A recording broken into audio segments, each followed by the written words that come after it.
ನಮಸ್ತೆ. ಓಂ ನಮಃ ಶಿವಾಯ. ನಾನು ನಿಮ್ಮ astrologer doctor Vinutha Rajesh. Star destiny YouTube ಚಾನಲ್ಗೆ ನಿಮ್ಮೆಲ್ಲರಿಗೂ ಸ್ವಾಗತ ಅಂತ ಹೇಳ್ತಾ, ಇವತ್ತು ಸಹ ಒಂದು ವಿಶೇಷವಾಗಿರುವಂತಹ ಕಾರ್ಯಕ್ರಮದೊಂದಿಗೆ ನಾನು ಲಾಸ್ಟ್ ಟೈಮೇ ಹೇಳಿದೆ, ನನ್ನ ಹಳೆ ಒಂದು ಹಿಂದಿನ ಕಾರ್ಯಕ್ರಮದಲ್ಲಿ ನಾನು ನಿಮಗೆ ತಿಳಿಸಿದ್ದೆ, ನೀರು ಎಷ್ಟು ಈಗ ನಾವೇನು ಚಳುವಳಿ ಮಾಡ್ತಿದ್ದೀವಿ, ಒಂದು ಮ್ಯಾರಥಾನ್ ಮಾಡ್ತಿದ್ದೀವಿ, ಬೈಕಥಾನ್, ಸೈಕಲಥಾನ್ ಏನೆಲ್ಲ ನಡೆಸ್ತಾ ಇದೆ ನೀರಿಗೋಸ್ಕರ, ನೀರಿನ ಒಂದು ವಿಶೇಷತೆಗಳಿಗೋಸ್ಕರ ಎಷ್ಟು ಇಂಪಾರ್ಟೆಂಟೋ ಅಷ್ಟೇ ನೀರು ಪರಿಹಾರಗಳಿಗೂ ತುಂಬ ಇಂಪಾರ್ಟೆಂಟು.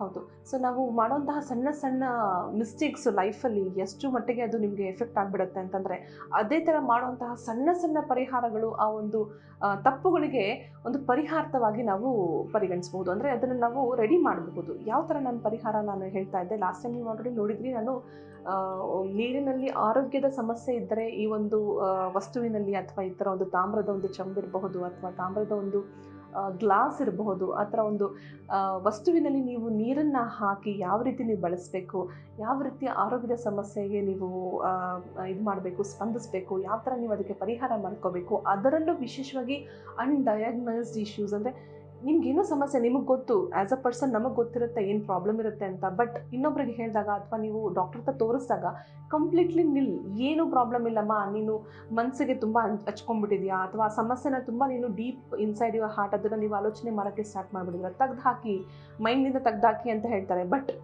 ಪ್ರಾಬ್ಲಮ್ಸ್ ಹೋಗೋದಿಲ್ಲ. ನಾವು ಮೈಂಡಿಂದ ತೆಗ್ದಾಕಿದ್ರೂ ಸಹ ಅದು ನಮಗೆ ಕಾಡ್ತಿರುತ್ತೆ. ಆ ಪೇಯ್ನ್ ಇರಬಹುದು, ಅಥವಾ ಆ ಥರ ಒಂದು ಅಂಶಗಳು ನಮಗೆ ಪದೇ ಪದೇ ಕಾಣಿಸ್ಕೊಳ್ತಾ ಇರುತ್ತೆ. ಕರೆಕ್ಟ್ ಅಲ್ವಾ? ಸೊ ಅದೇ ಥರ ನಾನು ಲಾಸ್ಟ್ ಟೈಮ್ ಹೇಳಿದ್ದೆ, ನೀರಿನ ಬಳಕೆಯಲ್ಲಿ ಅಥವಾ ನೀರಿನ ಒಂದು ವಿಶೇಷವಾಗಿರುವಂತಹ ಪರಿಹಾರದಲ್ಲಿ ನಾವು ಲಕ್ಷ್ಮೀ ಕಟಾಕ್ಷನ ಯಾವ ರೀತಿ ಪ್ರಾಪ್ತಿ ಮಾಡೋವಂಥದ್ದು, ಈ ಒಂದು ಇಂಪಾರ್ಟೆಂಟ್ ಆಗಿರುವಂತಹ ವಸ್ತು ನೀರು ಪರಿಹಾರಕ್ಕೂ ಎಷ್ಟು ಇಂಪಾರ್ಟೆಂಟ್ ಆಗಿದೆ ಅದರ ಬಗ್ಗೆ ಇವತ್ತಿನ ಒಂದು ಕಾರ್ಯಕ್ರಮದಲ್ಲಿ ತಿಳಿಸ್ತೀನಿ. ಸೊ ಈಗ ಆಲ್ರೆಡಿ ನಾನು ತಿಳಿಸ್ದಂಗೆ ಹಳೆಯ ಒಂದು ಕಾರ್ಯಕ್ರಮ ತುಂಬ ಒಳ್ಳೆಯ ರೆಸ್ಪಾನ್ಸು, ಮತ್ತು ಈಗ ನನ್ನ ಒಂದು ಶಿಬಿರ ಇದೆ 21st. ಈ ಥರ ಸಿಂಪಲ್ ಪರಿಹಾರಗಳಿಗೆ ತುಂಬ ಜನ ಆಲ್ರೆಡಿ ಇವಾಗ ರಿಜಿಸ್ಟರ್ ಮಾಡ್ಕೊಂಡಿದ್ದೀರಾ. ಸೊ ಇನ್ನೂ ಹಲವಾರು ರಿಜಿಸ್ಟ್ರೇಷನ್ಸ್ ಖಾಲಿ ಇದೆ. ಸೊ ನೀವು ಖಂಡಿತ ನಡೀತಾ ಇರೋಂತಹ ಸ್ಕ್ರಾಲ್ ಆಗ್ತಿರೋಂತಹ ನಂಬರ್ಗೆ ನೀವು ಕಾಂಟ್ಯಾಕ್ಟ್ ಮಾಡಿ, ನಮ್ಮ ಸ್ಟಾಫ್ ನಿಮಗೆ ಅಸಿಸ್ಟ್ ಮಾಡ್ತಾರೆ. ಯಾವ ಸಮಯದಲ್ಲಿ ನಡೆಯುತ್ತೆ ಪ್ರೋಗ್ರಾಮು, ಹೇಗೆ ಏನೇನೆಲ್ಲ ಅಂತ ಹೇಳಿ ತುಂಬ ಸಿಂಪಲ್ ಆಗಿರೋಂಥ, ಅಂದರೆ ಎಷ್ಟೆಲ್ಲ ಪ್ರಾಬ್ಲಮ್ಸ್ ಇರುತ್ತೆ. ಒಂದು ಲಿಟಿಗೇಷನ್ ಆಗಿರ್ಬೋದು, ಸ್ವಂತ ಮನೆ ಆಗ್ತಾ ಇಲ್ಲ ಅನ್ನೋಂಥದ್ದು ಇರಬಹುದು, ಮದುವೆ ಆಗ್ತಾ ಇಲ್ಲ ಅನ್ನೋದು, ಮಕ್ಕಳಿಗೆ ಸಮಸ್ಯೆ ಆಗ್ತಿದೆ, ಮಕ್ಕಳು ಆಗ್ತಾ ಇಲ್ಲ ಅನ್ನೋದು, ಮನೆಯಲ್ಲೇ ಇರುವಂತಹ ಕೆಲವು ಪದಾರ್ಥಗಳಲ್ಲಿ, ಕೆಲವು ಏನು ಹೇಳ್ತೀವಿ ನಾವು, ವಸ್ತುಗಳಲ್ಲಿ ಇರಬಹುದು, ಪದಾರ್ಥಗಳಲ್ಲಿರಬಹುದು, ಅಥವಾ ನಮಗೆ ಕಾಣಿಸೋಂತಹ ಕೆಲವು ಯಾವುದಾದ್ರೂ ಐಟಮ್ಸ್ ಇರಬಹುದು. ಈ ಥರ ಒಂದು ಕೆಲವು ಥಿಂಗ್ಸಲ್ಲಿ ನಾವು ಮಾಡುವಂಥದ್ದು ಯಾವ ರೀತಿಯಲ್ಲಿ ನಾವು ಅದನ್ನು ಪರಿಹಾರಗಳನ್ನ ಮಾಡ್ಕೋಬೇಕು, ಹೇಗೆ ಮಾಡ್ಕೋಬೇಕು, ವಿಶೇಷವಾಗಿಲ್ಲ ದಿನಗಳಲ್ಲಿ ಹೇಗೆ ಅದನ್ನು ನಡೆಸ್ಕೊಂಡು ಹೋಗಬೇಕು, ಎಲ್ಲನೂ ನಾನು ನಿಮ್ಗೆ ಆ ಶಿಬಿರದಲ್ಲಿ ತಿಳಿಸ್ತೀನಿ. ಹಾಗೂ ವಿಶೇಷವಾಗಿ ಇಂಪಾರ್ಟೆಂಟ್ಲಿ ಏನು ನೀವು ಮಾಡಬೇಕು ಮುಖ್ಯವಾಗಿ ಅಂದರೆ, ನನಗೆ ಗೊತ್ತಿಲ್ಲ, ಜ್ಯೋತಿಷ್ಯದ ಬಗ್ಗೆ ಗೊತ್ತಿಲ್ಲ, ನನಗೆ ಮುಹೂರ್ತಗಳು ಗೊತ್ತಾಗೋದಿಲ್ಲ, ನನಗೆ ಯಾವುದು ವಿಷಯ ಅದ್ರ ಬಗ್ಗೆ ಏನೂ ಗೊತ್ತಿಲ್ಲ, ಏನೂ ಪ್ರಾಬ್ಲಮ್ ಇಲ್ಲ. ನೀವು ಅದ್ರ ಬಗ್ಗೆ ಖಂಡಿತ ಏನೂ ಡೌಟ್ ಬೇಡ. ಏನೂ ಗೊತ್ತಿಲ್ಲ ಅಂದರೂ ಪರವಾಗಿಲ್ಲ, ವಸ್ತುಗಳು ನಿಮಗೆ ಆ ಒಂದು ಥಿಂಗ್ಸ್ ನಾನು ಹೇಳಿದಾಗ ಇದು ಅಂತ ರೆಕಗ್ನೈಸ್ ಮಾಡೋಷ್ಟು ಗೊತ್ತಾಗಿರಬೇಕು. ಈ ಥರ ಒಂದು ವಸ್ತುಗಳನ್ನ ಯಾವ ರೀತಿ ನೀವು ಉಪಯೋಗ ಮಾಡ್ಕೋಬೇಕು, ಯಾವ ರೀತಿ ಅದರಿಂದ ನೀವು ಪರಿಹಾರಗಳನ್ನ ಮಾಡ್ಕೋಬೇಕು, ನಾನು ತುಂಬಾ ಸಿಂಪಲ್ಲಾಗಿ ನಿಮಗೆ ಮನೆಯಲ್ಲೇ ಆನ್ಲೈನಲ್ಲೇ ಹೇಳ್ಕೊಡ್ತೀನಿ. ನೀವು ಇಲ್ಲಿವರೆಗೂ ಬರಬೇಕು ಮೇಡಮ್, ನಿಮ್ಮ ಆಫೀಸ್ ತುಂಬ ದೂರ ಇದೆ, ನಾವು ಹೇಗೆ ಬರೋದು ಅಲ್ಲಿವರೆಗೂ, ಏನೂ ತಲೆ ಕೆಡಿಸ್ಕೊಬೇಡಿ. ಮನೆಯಲ್ಲೇ ಇದ್ದಂಗೆ ನೀವು ಅದನ್ನೆಲ್ಲ ನೀವು ಕಲಿಬಹುದು. ಅಷ್ಟು ನಾನು ಸಿಂಪಲ್ಲಾಗಿ ನಿಮಗೆ ಹೇಳ್ಕೊಡ್ತೀನಿ. ಒಬ್ಬರು ಸಾಕು ರೀ, ಮನೇಲಿ ಒಬ್ಬರು ಸಾಕು, ನೀವು ಕಲ್ತ್ರೂ ಸಾಕು.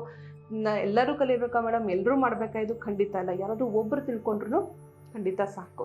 ಸೊ ಲಕ್ಷ್ಮೀ ಕಟಾಕ್ಷ, ಮನೆಯಲ್ಲಿ ದುಡ್ಡು ನಿಲ್ತಾ ಇಲ್ಲ, ಏನು ಮಾಡಿದ್ರೂ ನಿಲ್ತಾ ಇಲ್ಲ ಮೇಡಮ್, ಏನೇನೆಲ್ಲ ನಾವು ಪರಿಹಾರ ಮಾಡಿದ್ವಿ, ದುಡ್ಡು ಬರುತ್ತೆ ಹಾಗೆ ಟಕ್ಕಂತ ಹೊರಟೋಗುತ್ತೆ, ಅಥವಾ ದುಡ್ಡೇ ಬರ್ತಿಲ್ಲ, ಯಾವುದೇ ರೀತಿಯಲ್ಲೂ ನಾವು ಎಷ್ಟೇ ನಾವೇನೇ ಹರಸಾಹಸ ಮಾಡಿದ್ರೂ ಸಹ ನಮ್ಮಲ್ಲಿ ದುಡ್ಡು ನಿಲ್ತಾ ಇಲ್ಲ. ಸೊ ಏನು ಇದಕ್ಕೆ ಮಾಡಬೇಕಾಗಿರೋಂಥದ್ದು, ಮನೇಲಿ ಸಣ್ಣ ಸಣ್ಣ ತಪ್ಪುಗಳು ನಡೀತಾ ಇರುತ್ತೆ. ಆ್ಯಕ್ಚುಲಿ ವಿಶೇಷವಾಗಿ ಹೇಳಬೇಕು ಅಂದರೆ, ನೀರಿನ ಪಾತ್ರೆನೂ ಅಷ್ಟೇ ತುಂಬ ಕ್ಲೀನಾಗಿ ನೀವು ಇಟ್ಕೋಬೇಕು. ಮನೆ, ಅದರಲ್ಲೂ ಕಿಚನ್, ನಾನು ಇನ್ನೂ ಹೇಳ್ತೀನಿ ನಿಮಗೆ, ಇನ್ನೂ ಅದ್ರ ಬಗ್ಗೆ ಎಲ್ಲ ನಿಮಗೆ ಹಲವಾರು ಪ್ರೋಗ್ರಾಮ್ ಮಾಡ್ತೀವಿ. ದೇವ್ರ ಮನೆ ಯಾವ ರೀತಿ ಇರಬೇಕು, ಯಾವ ವ್ರತಗಳು ಯಾವ ರೀತಿ ಮಾಡಬೇಕು, ಪ್ರತಿಯೊಂದು ನಾನು ನಿಮಗೆ ತಿಳಿಸ್ತೀನಿ. ಮನೆಯಲ್ಲಿ ಕಿಚನ್ ತುಂಬಾ ನೀಟಾಗಿ ಇಟ್ಕೊಂಡಿರಬೇಕು. ಹೆಣ್ಣು ಮಕ್ಕಳು ಖಂಡಿತ ಅದನ್ನು ನೀವು ಏನು ಹೇಳ್ತೀರಾ, ಒಂದು ಇನಿಷಿಯೇಟಿವ್, ಅಂದರೆ ನೀವು ಅದನ್ನೆಲ್ಲ ಮಾಡಬೇಕು ಅನ್ನೋಂಥದ್ದೇ ನಮ್ಮ ಸನಾತನ ಧರ್ಮದಲ್ಲಿ, ನಮ್ಮ ಒಂದು ಋಷಿಮುನಿಗಳು, ನಮ್ಮ ಒಂದು ಜ್ಯೋತಿಷ್ಯ ಪ್ರಕಾರ ಪುಸ್ತಕಗಳಲ್ಲೂ ಸಹ, ಗ್ರಂಥಗಳಲ್ಲೂ ಸಹ ಅದನ್ನೇ ಇಟ್ಟಿರುವಂಥದ್ದು. ಪ್ರತಿದಿನ, ಅದರಲ್ಲೂ ನೈಟ್ ಹೊತ್ತು ಯಾವುದೇ ರೀತಿಯಾದ ಪಾತ್ರೆಗಳು ಉಳಿಕೆ ಆಗಿರಬಾರ್ದು, ಅಂದರೆ ಉಳಿಸಿಡಬಾರ್ದು. ನೀವು ಪ್ರತಿಯೊಂದು ಕ್ಲೀನ್ ಮಾಡಿ ಇಡಬೇಕು. ಸೊ ಅದೆಲ್ಲ ಮಾಡಿ ಇಟ್ಟ ಮೇಲೆ ಈ ರೀತಿಯಲ್ಲಿ ಒಂದು ತಾಮ್ರದ ಒಂದು ವಸ್ತು, ಅಂದರೆ ಒಂದು ಚಂಬು ಇರಬಹುದು. ನಾನು ಎಕ್ಸಾಂಪಲ್ಗೆ ತಂದು ನಿಮಗೆ ಚಂಬು ಅಂತ ತೋರಿಸೋದಕ್ಕೆ. ಸೊ ನೀವು ಗ್ಲಾಸ್ ಇರಬಹುದು, ಬೌಲ್ ಇರ್ಬೋದು, ಏನು ಬೇಕಾದ್ರೂ ಉಪಯೋಗ ಮಾಡ್ಕೋಬೋದು, ಆದರೆ ತಾಮ್ರದ್ದೇ ಆಗಿರಬೇಕು. ಸೊ ತಾಮ್ರದ ಒಂದು ವಸ್ತುವಿನಿಂದ ನೀರನ್ನು ತುಂಬಿಸಿ ಇಟ್ಟಿರಿ. ಓಪನ್ ಇದ್ರೂ ಪರವಾಗಿಲ್ಲ, ಕ್ಲೋಸ್ ಮಾಡಬೇಕು ಅಂತೇನಿಲ್ಲ, ಓಪನ್ ಇದ್ರೂ ಪರವಾಗಿಲ್ಲ.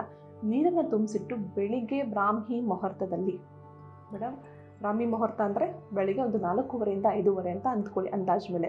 ಎಕ್ಸಾಕ್ಟ್ ನೋಡಿದ್ರೆ ನಿಮಗೆ ಪಂಚಾಂಗದಲ್ಲಿ ಗೊತ್ತಾಗುತ್ತೆ ಎಷ್ಟು ಅದು ಘಳಿಗೆಗೆ ಶುರುವಾಗುತ್ತೆ ಮತ್ತು ಎಷ್ಟು ಘಳಿಗೆಗೆ ಅದು ಇದಾಗುತ್ತೆ, ಮುಕ್ತಾಯ ಆಗುತ್ತೆ ಅಂತ. ಬಟ್ ಬೇಡ, ಅಂದಾಜು ಮೇಲೆ ತೊಗೊಳ್ಳೋಣ. 4:30 5:30ಗೆ ನಮ್ಮ ಸನಾತನ ಧರ್ಮದಲ್ಲಿ ಅದು ಸಹ ಇದೆ ಅಲ್ವಾ, ಬೆಳಿಗ್ಗೆನೇ ಎದ್ದು ಹೊರಗಡೆ ಕಸ ಗುಡಿಸಿ ರಂಗೋಲೆ ಹಾಕಿ ಶುಭ್ರತೆಯಿಂದ ಕಾಪಾಡ್ಕೋಬೇಕು ಅನ್ನೋಂಥದ್ದು ಸಹ ಇದೆ. ಆದರೆ ಎಷ್ಟು ಜನ ಅದನ್ನು ಮಾಡ್ತಾರೆ? ಸರಿ, ಬೇಡ, ಇದನ್ನಾದರೂ ಮಾಡಿ. ಖಂಡಿತ ಮನೆಯಲ್ಲಿ ಲಕ್ಷ್ಮೀ ಕಟಾಕ್ಷ, ಲಕ್ಷ್ಮಿಯ ಒಂದು ನಿವಾಸ ನಿಮ್ಮ ಮನೆಯಲ್ಲಿ ಸದಾಕಾಲ ಇರುತ್ತೆ. ಸೊ ನೈಟ್ ಪ್ರತಿದಿನ ಮಾಡಬೇಕು. ಇಲ್ಲ ಪ್ರತಿದಿನ ಮಾಡೋದು ಕಷ್ಟ ಆಗುತ್ತೆ ಮೇಡಮ್, ನಾವು ಅಷ್ಟು ಬೇಗ ಎದ್ದೋಳೋದು ಕಷ್ಟ ಆಗುತ್ತೆ ಅನ್ನೋಂಗಿದ್ರೆ ಒಂದು ಸಂಕಲ್ಪ ಥರ ಇಟ್ಕೊಂಡು 18 ದಿನ 54 ದಿನ ಈ ರೀತಿಯಲ್ಲಿ ದಿನಗಳನ್ನ ನೀವು ಸಂಕಲ್ಪ ಇಟ್ಕೊಂಡು ಸಹನೂ ಮಾಡಬಹುದು. ನೀರಿಡಬೇಕು ನೈಟು ಈ ಥರ ಒಂದು ವಸ್ತುವಿನಲ್ಲಿ, ಅದೇ ಹೇಳ್ದಂಗೆ ಪಾತ್ರೆ ಆಗಿರಬಹುದು, ಲೋಟ, ಕಪ್ಪು, ಗ್ಲಾಸ್ ಏನು ಬೇಕಾದರೂ ಆಗಿರಬಹುದು, ಅಥವಾ ಚಂಬು ಕೂಡ ಆಗಿರಬಹುದು. ನೀರಿಡಬೇಕು. ನೀರಿಟ್ಟು ವಿಶೇಷವಾಗಿ ಬೆಳಿಗ್ಗೆ ಬ್ರಾಹ್ಮಿ ಮುಹೂರ್ತದಲ್ಲಿ ಎದ್ದು ಅದನ್ನು ಮನೆಯ ಮುಂದೆ, ನಿಮ್ಮ ಮನೆಯ ಆವರಣದಲ್ಲಿ ಅದನ್ನು ಪ್ರೋಕ್ಷಣೆ ಮಾಡಬೇಕು. ಅಂದರೆ ಪ್ರತಿಯೊಂದು ಜಾಗದಲ್ಲೂ ಅದನ್ನು ಹಾಕುವಂಥದ್ದು, ಅಥವಾ ನೀವು ತೊಳೆಯೋಕ್ಕಾಗುತ್ತೆ ಅಷ್ಟು ನೀರಿದೆ ಅಂದರೆ ನೀವು ಅದನ್ನು ತೊಳಿಲೂಬಹುದು. ನೀವು ಅದನ್ನು ಹೊರಗಡೆ ಹೊರಾಂಗಣನೇ ನೀವು ತೊಳಿತೀರಾ, ಶುಭ್ರತೆಯಿಂದ ನೋಡ್ಕೊಳ್ತೀರಾ, ಆ ರೀತಿಯಲ್ಲಿ ಅದನ್ನು ಮಾಡ್ಬೋದು. ಇಲ್ಲ ಮೇಡಮ್ ಚಿಕ್ಕದಾಗಿದೆ, ನಾವು ಕ್ಲೀನೆಲ್ಲ ಮಾಡೋಷ್ಟು ಜಾಗ ಇಲ್ಲ, ಮನೆ ಮುಂದೆ ಜಸ್ಟ್ ಚಿಕ್ಕ ಜಾಗ ಇದೆ, ಪ್ರೋಕ್ಷಣೆ ಮಾಡಿ. ನೀರನ್ನು ನೀವು ಶೇಖರಣೆ ಮಾಡಿರುವಂತಹ ನೀರನ್ನು ನೈಟಲ್ಲಿ ಓವರ್ನೈಟ್ ಬಿಡಬೇಕು. ಬೆಳಿಗ್ಗೆ ಎದ್ದು ಅದನ್ನು ನೀವು ಮನೆ ಮುಂದೆ ಪ್ರೋಕ್ಷಣೆ ಮಾಡಿ. ಲಕ್ಷ್ಮಿ ಸದಾಕಾಲ ನಿಮ್ಮ ಮನೆಯಲ್ಲಿ ನಿವಾಸಲಾಗಿರ್ತಾಳೆ, ಸಂತೃಪ್ತಳಾಗಿ ನಿಮ್ಮ ಮನೆಗೆ ಆಗಮನ ಆಗುತ್ತೆ. ಸೊ ಇದನ್ನು ನೀವು ಖಂಡಿತ ಮಾಡ್ತೀರಂತ ಭಾವಿಸ್ತಾ, ಆ್ಯಂಡ್ ಏನೇ ಮರೆದ್ರೂ ಖಂಡಿತ ಮನೆಯಲ್ಲಿ ಹೆಣ್ಮಕ್ಳು ಇದನ್ನು ನೀವು ಫಾಲೋ ಮಾಡಲೇಬೇಕು. ಗಂಡ್ಮಕ್ಳು ಮಾಡ್ಬೋದು, ಹೆಣ್ಮಕ್ಳು ಮಾಡ್ಬೋದು, ಮನೇಲಿ ಯಾರು ಬೇಕಾದರೂ ಮಾಡ್ಬೋದು. ವಿಶೇಷವಾಗಿ ಹೇಳ್ತಾರೆ ಹೆಣ್ಮಕ್ಳು ಮಾಡಬೇಕು ಅಂತ, ಬಟ್ ಇದನ್ನು ಯಾರು ಬೇಕಾದರೂ ಮಾಡಬಹುದು. ಇವರೇ ಮಾಡಬೇಕು ಅವರೇ ಮಾಡಬೇಕು ಅಂತ ಏನೂ ಇಲ್ಲ. ನೈಟಲ್ಲಿ ನೀರಿಡೋವಂಥದ್ದು, ಬೆಳಗ್ಗೆ ಎದ್ದು ನೀರಿನದು ಪ್ರೋಕ್ಷಣೆ ಮಾಡೋವಂಥದ್ದು ಏನಂತ ದೊಡ್ಡ ಕೆಲಸ ಅಲ್ವಲ್ಲ. ಇಂಥ ಸಿಂಪಲ್ ಪರಿಹಾರ ನಿಮ್ಗೆ ಇನ್ನೆಲ್ಲಿ ಸಿಗುತ್ತೆ ಹೇಳಿ?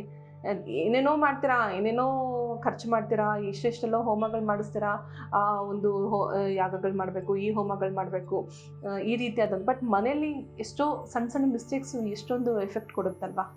ಈಗ ಅಷ್ಟೆಲ್ಲ ದೊಡ್ಡ ದೊಡ್ಡ ಪೂಜೆ ಮಾಡಿದ್ಮೇಲೆ ಅದರ ಅನುಗ್ರಹ, ಆ ದೇವರ ಒಂದು ಅನುಗ್ರಹ ನಮಗೆ ಸಿಗಬೇಕು. ಬಟ್ ನಾವು ಮನೇಲಿ ಮಾಡೋಂಥ ಸಣ್ಣ ಸಣ್ಣ ಮಿಸ್ಟೇಕ್ಸಲ್ಲಿ ಅದರ ಅನುಗ್ರಹ ಸಿಗದಂಗೆ ಆಗ್ಬಿಡುತ್ತೆ. ಯಾವಾಗ ಅನ್ಕೊತೀವಿ ನಾವು ಅದೆಲ್ಲ ಮಾಡಿದ್ವಿ, ಅಷ್ಟೆಲ್ಲ ಪೂಜೆ ಮಾಡಿಸಿದ್ವಿ, ಅಷ್ಟೆಲ್ಲ ದೊಡ್ಡದಾಗಿ ಮಾಡಿದ್ವಿ, ಬಟ್ ನಿಮ್ಗೇನು ಎಫೆಕ್ಟ್ ಸಿಗ್ತಾ ಇಲ್ವಲ್ಲ. ಯಾಕೆ ಅಂದರೆ ಇಂಥದೇ ಒಂದು ಮನೇಲಿ ಸಣ್ಣ ಸಣ್ಣ ಒಂದು ಕಾರಣಗಳು ಇದ್ದೇ ಇರುತ್ತೆ. ಸೊ ಬನ್ನಿ, ಇವತ್ತಿನೊಂದು ಕಾರ್ಯಕ್ರಮನೂ ನಿಮಗೆ ಇಷ್ಟ ಆಗಿದೆ ಅಂತ ಭಾವಿಸ್ತಾ, ನಿಮಗೆ ಪರ್ಸನಲ್ ಕನ್ಸಲ್ಟೇಷನ್ ಬೇಕು, ನಾನು ಇನ್ನೂ ಹೆಚ್ಚಾಗಿ ಇದ್ರ ಬಗ್ಗೆ ತಿಳ್ಕೋಬೇಕು, ನಾನು ಕಾರ್ಯಾಗಾರ ಮಾಡ್ತಿರೋದ್ರ ಬಗ್ಗೆ ನೀವು ತಿಳ್ಕೋಬೇಕು ಅಂದರೆ ಖಂಡಿತ ಸ್ಕ್ರಾಲ್ ಆಗ್ತಿರೋಂಥ ನಂಬರ್ ನೀವು ಕಾಲ್ ಮಾಡಿ. ಮುಂಬರುವಂಥ ದಿನಗಳು ಯಾವಾಗಿದೆ, ಮುಂಬರುವಂಥ ಡೇಟ್ಸ್ ಯಾವಾಗಿದೆ, ಏನು ಆಗುತ್ತೆ, ಯಾವ ತರಹ ನೀವು ಅದನ್ನು ಅಟೆಂಡ್ ಮಾಡ್ಬೋದು, ಪ್ರತಿಯೊಂದು ವಿಚಾರ ನಮ್ಮ ಸ್ಟಾಫ್ ನಿಮಗೆ ಗೈಡ್ ಮಾಡ್ತಾರೆ. ಹಾಗೆ ಅಪಾಯಿಂಟ್ಮೆಂಟ್ ತೊಗೊಳೋದಕ್ಕೂ ಅಷ್ಟೇ, ಕನ್ಸಲ್ಟೇಷನ್ಗೂ ಸಹ ನಿಮಗೆ ಅವರು ಗೈಡ್ ಮಾಡ್ತಾರೆ.